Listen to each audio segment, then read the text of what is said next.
Hello everyone, my name is Muhammad Sabily. This time I will presentation my result assignment for from Lab English for Habit Relation.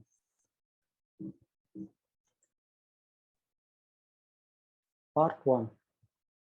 Complete this text. Equilibrium. Host. Okay, so here a joke, a man sitting on the veranda with his wife one night when out of the blue he say, I love you. His wife say, was that you or was that the beer talking? The man say, that was me talking to the beer. Maybe so found that funny. I find it hysterical. What makes a joke funny is a question that has beset the human condition since we lose our tails and start walking upright. But can scientists tell us today why we laugh? Scott Wilms is a cognitive neuroscientist and the author of the book How, the science of when we laugh and why. And he joins us from member station QUAR in Little Rock, Arkansas. Thanks for being with us, Scott Wilms. Scott Wilms, thank you very much for having me. Leiden, tell me a joke and let's break it down a little bit, both you. Wilms, sure, I shall warn you talk as a scientist. I'm not trained very well to tell jokes, but I'll do my best. Leiden. All right, Wilms. So a dog walked in a telegraph office and he said, I want to send a message. And the operator said, sure, what would you like to send? And the dog said, woof, woof, woof, woof, woof, woof, woof, woof, woof. And the operator paused a second and goes, you know, that's only 9. You can send a 10 wolf for free. And the dog replies, but that would make no sense. People never laugh when I tell that joke.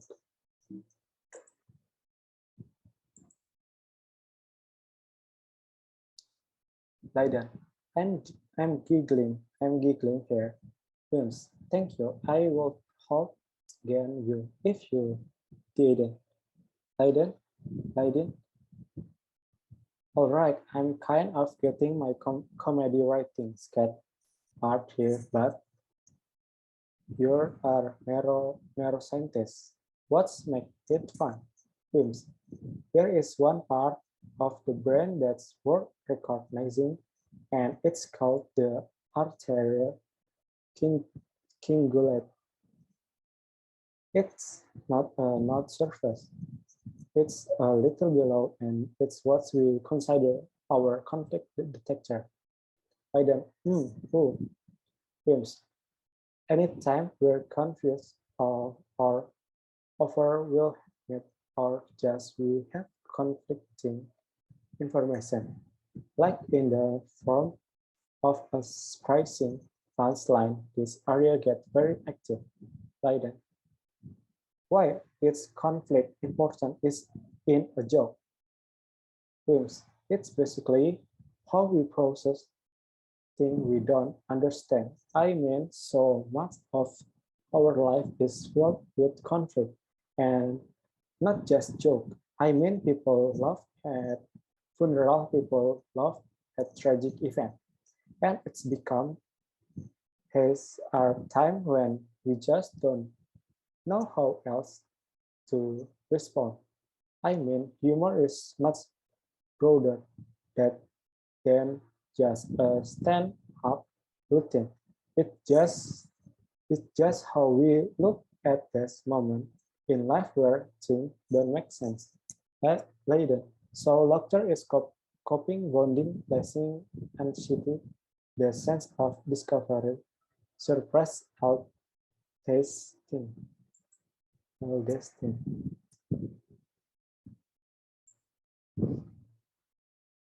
Themes. It is, and I think that's why it's so aligned with healthy benefit as well. Leiden, how humor hasn't always been looked upon so positively. You write the Plato and Jesus were fun. Films. No, I mean it's really a sense. Historically, humor has not gotten a good rap. Someone actually counted the number of times that slaughter occurred in the Old Testament. The total number is 29, and of those, only 2 are positive. It's other words, only there are occasions of joy. Well, there are debates now whether Jesus loved not just in the New Testament, but in his whole life. And of course, Plato hopes Nietzsche's this scholar has very negative view toward human cause. They saw it as something that weak men did.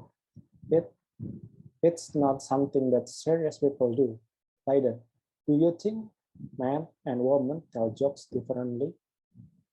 Films. They do. It's turned out that women love more than men, but they're much less successful in the world of comedy, or at least there are fewer professional female comedians. It's a shame, and people have wondered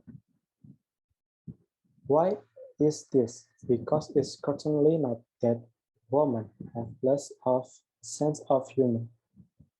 And one evolutionary theory is that then men are raised and maybe even have an evolutionary benefit to being the funny people in relationship.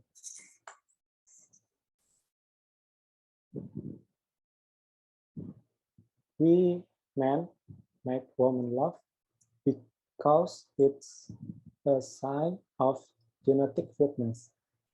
A man who can make his partner laugh is more likely to be intelligent and a good caregiver.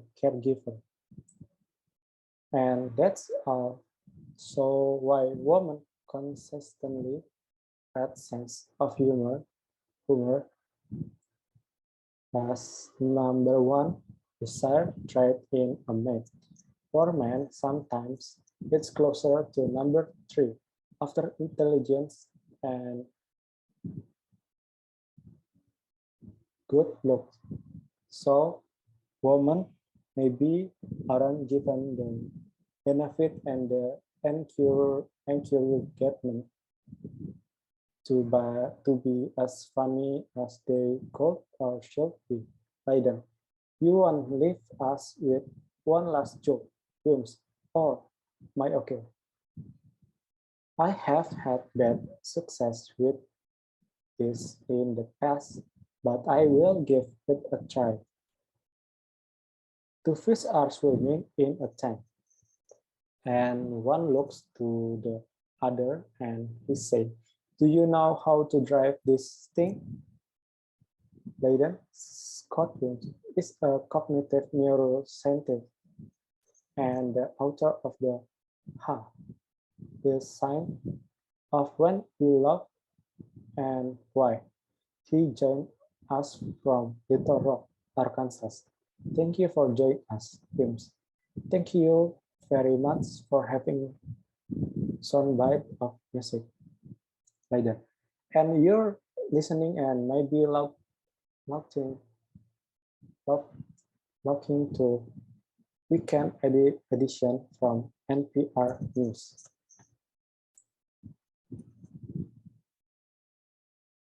Part 2. Complete this text.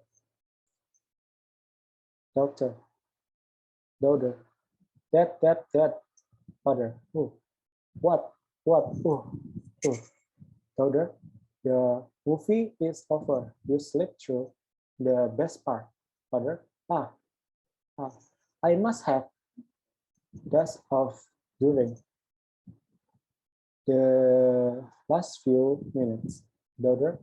Right, you were gone for so long. You should have brought your pillow and blanket.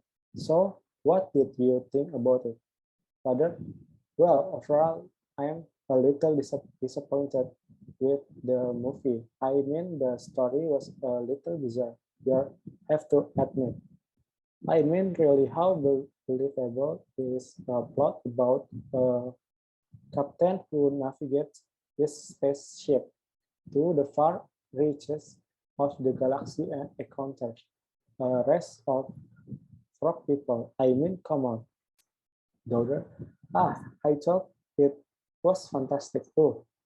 I mean, you have to admit that the special effects were awesome and the acting wasn't bad either. Father, come on. What about the ship communication offer? I mean, what did you think about him? Well, wasn't he a little weird to you? He was always talking to himself and he had that funny hairdo. Daughter, well, he was a little unsure. Yeah, but the ship doctor was amazing. It was so cool when he brought the captain back to life during one of the battle. Other that was pretty realistic, but then our rest of the movie just went from bad to worse, and the photography was so fake. Daughter, how do you know? You were snoring so loud the neighbor probably had to close their window. It was that bad. Father, well, let's go to bed.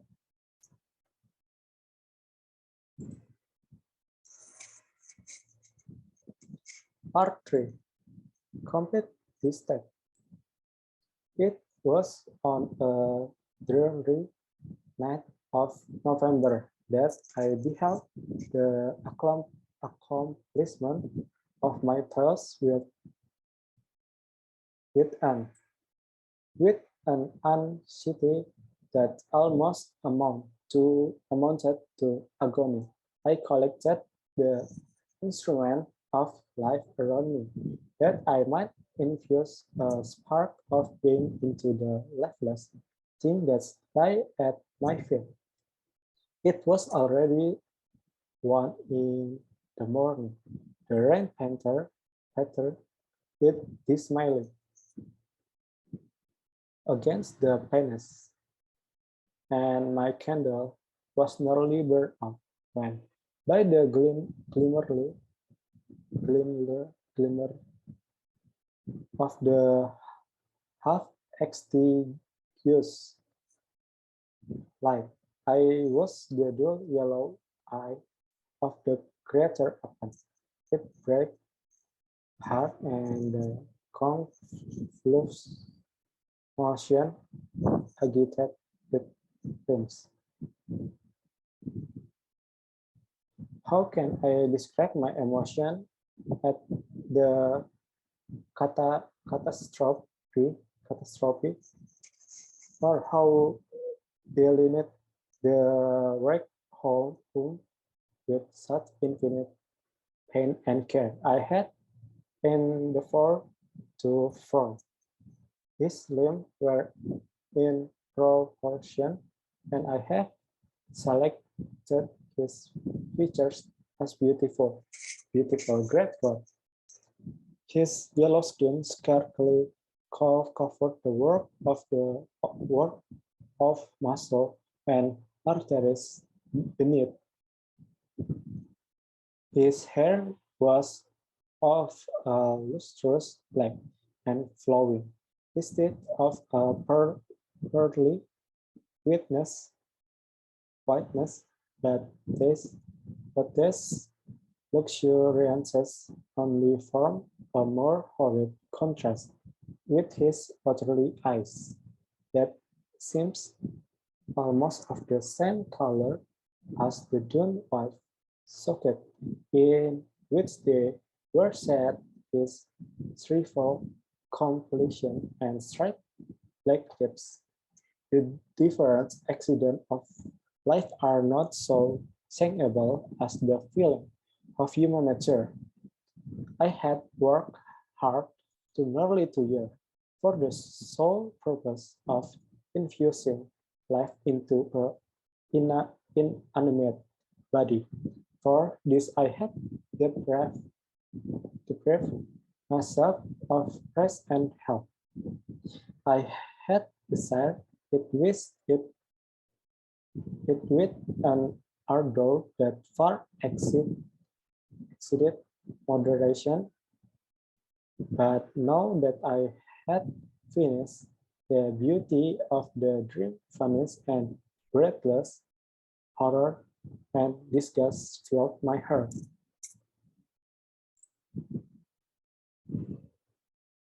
Okay, thank you.